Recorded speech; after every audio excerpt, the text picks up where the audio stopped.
आणि आता नवी मुंबईतून बातमी समोर येते। बेलापूरच्या ध्रुवतारा जेट्टीवर दुचाकी बुडाल्याची घटना घडली आहे। दुचाकीवरील दोघांपैकी एक जण बेपत्ता आहे। एकाला सुखरूप बाहेर काढण्यात रेस्क्यू टीमला यश आलेलं आहे। 2 महिन्यांपूर्वी ही चालकासह एक ऑडी कार बुडाली होती, मात्र महिला चालक ही सुखरूप बचावली होती।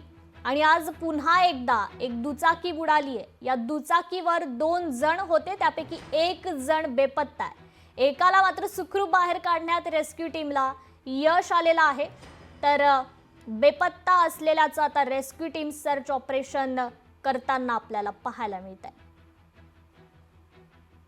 आर्यन पंपच्या अंडर आमची इंडियन रेस्क्यू अकॅडमी म्हणून आहे, त्याच्या मार्फत आम्ही इथे तैनात असतो। तर सकाळी 5:30च्या दरम्यान एक 2 व्हीलरवर 2 जण तिथे बाईक घेऊन आतमध्ये गेले असता आम्हाला कळलं असता। आम्ही तिथे त्यांना वाचवण्यासाठी प्रयत्न केले आणि मग त्यातल्या एकाला आम्ही सक्सेसफुली वाचवलं झालं, यशस्वी। आणि वरती त्यानंतर आम्ही त्याची बाईक वगैरे काढून आता सर्च ऑपरेशन चालू आहे। लोकशाही मराठी ऐका, पहा, जागरूक रहा।